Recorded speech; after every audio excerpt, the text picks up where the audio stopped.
Yeah, all that.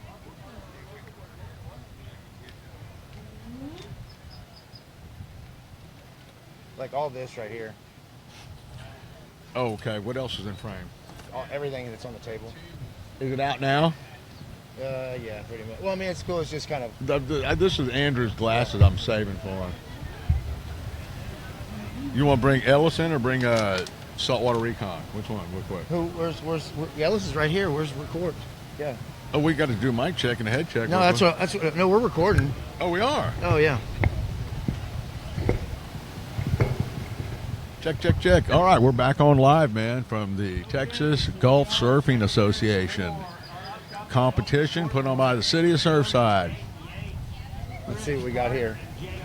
If there's somebody right there, let me go back here a little bit so I don't fall over here. You know, our objective today, we have this podcast on the beach with Saltwater Recon, TGSA, and Texas Gulf Surfer. I think we're good right and there. We're really just, man, a great event. Just a great event. We're so pumped to be here. We got Ellis right here. All right, we got Mr. Ellis Pickett coming in. Let's see if we can get. You're on the hot seat. It's not very big. Oh, great. There you go. Get your headset on, get your mouth near that mic. We can ask this man some questions. Oh, this great. guy's been around since the dawn of surfing time. Yeah. So introduce yourself, Ellis, and tell us kind of a little bit about you, man. Ellis Pickett, fifth generation Texan from Liberty, Texas. First time I ever surfed was 1963 in Galveston. Rented a surfboard for $5 for a half a day. Next day I said, Dad, I need $10. He said, why? I said, it's $10 for a full day. And he regretted that all of his life. $10 launched your career, man. Yeah. He wanted me to be a cowboy and a firefighter, and I turned out to not be either one of those. Yeah. We're doing good, Austin. We still pumping? No, I think we're good. I think we're good. I'm just checking everything, make sure. It looks like we got some. I can see our mic moving there. It looks like when I'm talking, I can see it, so we should be good. We're all there. You know. Well, man, Ellis, let me pop this on you, man, because I only know half the story. How did you get involved with the Surf Rider Foundation? And tell us a little bit about that. How much time do we have? Well, till we get tired of it. Yeah, well, sorry. Give us a short version of that and what the goal of that organization Well, is. okay. The Surf Rider it was organized in 1984 in Malibu by three surfers. One who was born in San Antonio and who was a rocket scientist in California. Another one who was an engineer in California. And another one was Lance Carson, who was one of the top surfers. Famous surfer. And they were just upset because all the trash flowing down into the Malibu break from the L.A. River. Right. And that's what they want to do, is clean it up. And then they started looking around and realized that beach access was an issue, especially in California. People think the beaches are great, but most of them are private. There's a lot of beaches that you can go to, but they're just the public beaches. They don't have an Open Beaches Act like we do. And so anyway, I was a off and on member of Surf Rider since '84. Right. And in the early 90s, I just decided that Surf Rider needed a chapter in Texas. We had plenty of surfers, had a lot of stoke. The surf sucked, but we still had issues of beach access and water quality and trash on the beach, that sort of thing. So I went out to California and met with the executive director and said, I'd like to get something going. And he said, well, just go back to your hometown and start a chapter. I said, I live 55 miles from the beach as the crow flies. In Liberty, there's only two surfers. It'd be a small chapter, but I live close to Houston. I'd like to be the catalyst to make something happen there. And that was in '95.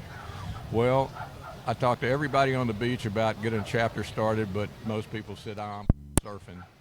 And then at some point in 1998, Tropical Storm Francis came through. It was a little popcorn fart of a storm out here. Right. That was a pretty good storm. That was good swell, man. It got us pretty good. Oh man! Well, Good that's swell. the thing. It was a small storm, but it just sat offshore for 5 days and just was slinging waves at the upper Texas coast. That seemed like to me, since I lived here my whole life pretty much, from what I remember, that was the worst storm since it had to be in the 70s, right? There was I don't remember ever having to evacuate Surfside as a kid until Francis. Yeah, well, Carla got it. Right, but that was in the 60s. 61, I think is what it was. But was there anything in the 70s that was that bad? 70s. Yeah, I'm sure there was some great surf. Yeah, but I don't remember. I was in the Army part of that time, so I missed that. But I just think that, like, it seems like from even Alicia wasn't as bad here. No, Alicia was not as bad as Francis was. And that was 83. And that one, Francis opened everyone's eyes. They all of a sudden realized that we got an erosion problem here in Texas. Now, the scientists, the people at A&M and UT and Rice, they knew about it. They'd been talking about it for decades, saying you got a problem here. The coast is washing away. Right. And 2/3 of the coast is eroding at 2 to 10 or more feet a year. So God, that's terrible. When I go to Austin or anywhere, city council meeting from Beaumont to Brownsville, I'll point out that the Texas coast is moving towards Austin every day and will continue to do so until the next ice age. Yeah. I mean, that's when it's going to turn around, folks, because the ice, we realize that the ice glaciers are melting and sea levels coming up. It doesn't come up much, but it doesn't have to come up very much in Texas because on the north coast it's eroding too at the same time, right? We don't have any real dune field like they do when you get down into the coastal bend and further south. So true, and that's our problem is on the north coast the cities are allowing people to build too close to an eroding shore. Their houses end up on the beach. Then the homeowner's mad. I'm mad because the house is now on public beach. That's mine and yours, not theirs. But right.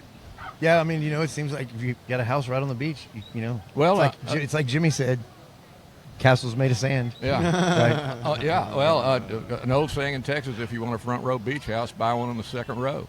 Yeah. Yeah, and, that's true. And wait. And when it ends up on the first row, enjoy it for a couple of years, sell it, buy another one on the second row. Look at this guy way out here. Oh, way out there. Whoa. We're watching the surf, ladies and gentlemen. I don't even know if he's in the contest or not. I don't know. What a long Dude, ride. that's almost over.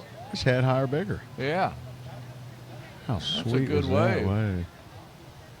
Dude, Oh, man, going. cut back. There we go. Good Lord. That's wonderful. Just wonderful. Man. Long ride. Would somebody pull me out there so I could ride one? Yeah, I'm going to get the jet ski ready. Man. But correct me if I'm wrong on this, Ellis. I happened to be here about a year ago, and this real fancy truck pulled in from Austin with all kinds of gears and antennas and this, that, and the other. They go out to the beach, and they're taking these core samples, right? Uh-huh. And I walk up and say, hey, how you doing? What are you guys doing? And they say they're from Austin, and they're part of, I couldn't tell you what, and they're taking samples, and they told me that Surfside in particular is the fastest eroding beach in Texas. Is that correct? They probably know better than I do. That's what they concluded. So we're in danger here, and we've got to come together. I know there's plans to do jetties and things of this nature, but if we keep ignoring this, you're right. It's going to be gone. Well, and here's the thing. Okay, we're sitting here looking at some nice surf. We're looking at the jetty. Things are great out here.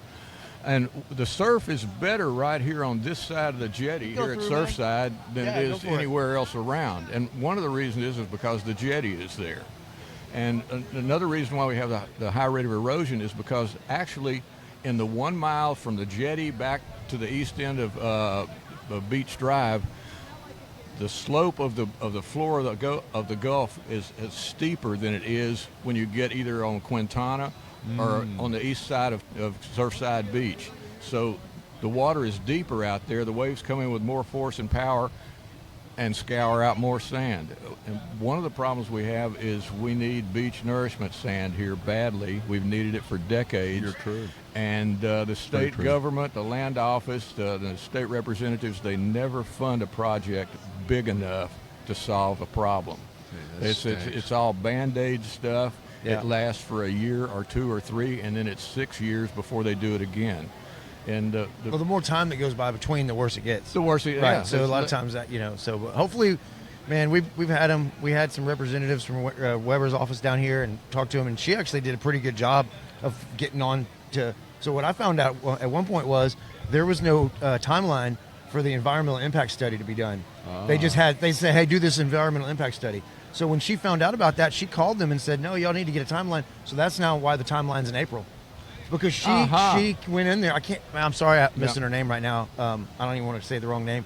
But she helped a lot, you know what I'm saying? So just telling them to do that environmental impact study, which sounds like they're supposed to do it by April. So the we'll see. permits have been approved. Well, Yeah. it's coming. There's like two other animals, Good, like the good. new We're talking about the two groins. the that are two going groins, there, and then groins, the nourishment. They'll do the nourishment after the groins, is what they're saying. But whatever. Yeah, well, let me. Okay, the groins when they're going. I got a phone call a few years ago from a coastal engineer. Said, Ellis, you heard about this? They're going to put in some groins in Surfside Beach. I said, yeah, I've heard they were going to do that. He said, well, look, we've got a meeting next week, and I need you to come to my office, and we're going to be talking to the land office and the coastal engineers to explain what is necessary. And it's great. So I went in, and I pointed out that what we needed here was 6 groins along Beach Drive, and spaced apart, and they needed to be anywhere from 350 to 550 feet long. Yeah, I think 350 is the two. And well, the problem though is the 350. These groins are going to be too short. That was my worry. The one here that's going to be right behind us here by the Jetty Park is going to be at an angle. Yeah, an angle. Yeah. And it's going to be used to trap sand, but they're not going to be high and made out of the big rocks like you see here at the Jetty Park or the jetties here. They're going to be smaller rocks, more like what's along Beach Drive on the Rivette. Right. They're not really big enough to do the job. Well, I think there's supposed to be like some type of redesign, maybe, hopefully. That's what they were saying. Like they're going to I don't know. We'll see. Yeah, well, like I say, it doesn't look to me like they're going to put in enough. And like I said, maybe they'll at least make some good surf. Well, and the reason why I asked for that number of jetties is because from the contract that the land office had put out, it looked like they had options between 1 jetty 1,000 feet long and 10 jetties 100 feet long. Oh, right. And 100 feet is too short. You need them the length of the ones in Galveston, 350 to 550 feet long. They need to look like this jetty we have here. But the land office and the legislature is not going to give that much money to poor Surfside Beach. It's crazy. And this really takes a deep dive into more of how people can get involved in stuff like that. And, what we're going to do, Ellis, and I want to make sure that you could plug into this, and that is we're going to do a live broadcast from the Texas Surf Museum, and maybe you could come in and deep dive a little bit more into that, how people can get involved. We're talking about doing like an audience. Yeah, where you could come in and really talk about the Surf Rider Foundation, how people get involved with that. And I think a lot of people are concerned. A lot of people don't know what to do. Yeah. Well, here's something. We're in a really bad situation right now at this very moment. This Texas legislature is in session. There are some bills that are out there that are fairly bad. One of the things, if you've ever surfed at Boca Chica, that's a great place to surf down there at the southern end of the state. Don't go anywhere. Yeah, we got to get you a little interview. You're just in time for something. Oh, a special treat? we have a special treat. Whoa, good. You're just the perfect person to have here too. So I think Jeff, you're surfing in the contest later, right? Yeah, I am. Okay. Well, we just we wanted to get you something special from Johnny Rescue, just in case. Just in case you're out there cutting people off. It feels like the penalty guy I love that. That is so There you go for the camera. That is so great. It's there we go. Feels like a salty. That is so great, dude. It feels like a penalty box kind of day. So Jeff, after the contest, Jeff's probably going to be in the penalty box again. Yeah. I love that. Thank you, John. That is so awesome. Okay, let me. I need to talk about the problem in Boca Chica. Back to Boca. Okay, SpaceX moved into Boca Chica down there, and I was involved in the enabling legislation when it went through to allow them to do that. And we had some issues with, you're going to close the beach down there when you're shooting rockets and stuff. That's a public beach. The Open Beaches Act says the people can use it, free and easy access. Mm-hmm. The Texas Constitution says it's a public beach. Well, Elon has filed a plan to incorporate the Boca Chica into a town, which would mean he would have to file a beach access plan, and he would be able to set the times that the beach is closed and the criteria. That's bad news stuff. So trying to keep it a public because beach. Because it's a public beach. Yeah. Because when we worked on that legislation, I testified in the House and the Senate hearings opposing certain issues, and I got a phone call that night from a lobbyist that was working for SpaceX, and he said, "Mr. Pickett, I need to talk to you about what you said. You know, one of the things is we're only going to have 3 or 4 launches a year." So he was telling me it's going to be a minimal work going on there. And we discussed some other things, but what he did not say, what he omitted saying was, but we're going to have to close the beach every time we move rockets from the manufacturing to the launch or back, because they go back and forth all the time. And that's such a like unincorporated beach. You know, it's like we're going to have to close the beach every time we move heavy equipment in that area. We're going to have to close the beach every time we are dealing with hazardous explosive materials, which is all the time down there. And so what it was he was telling me it's only going to be closed 3 or 4 times a year. Well, in the plan to start with, they were allowed to close the beach 300 hours a year. Okay. They have, since they were authorized, they have closed it more than 300 hours every year.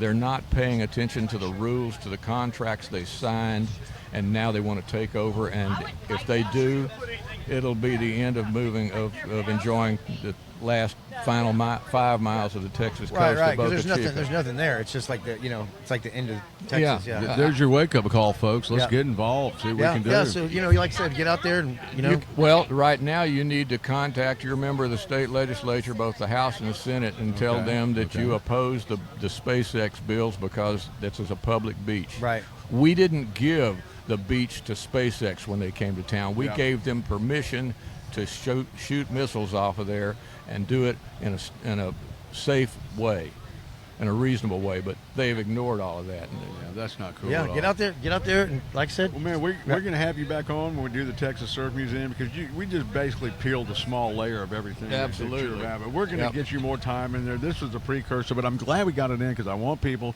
to follow Ellis's instructions, go to your legislation, get involved, because it's important. You want your grandkids to come down here and play on a boogie board, you better get to work on it now. Yeah, right? for sure. Well, thank you for coming in, my brother. Man, I appreciate it, man. My pleasure, man. Glad I stumbled in today. Thank you, guys. I'll see you down here tomorrow. All right, guys. A small break. All right, let's see. We are moving mini longboards. I hadn't planned on that. Minute. No, you did great. You're just such a natural. You public spoke before. Every once in a while. See here.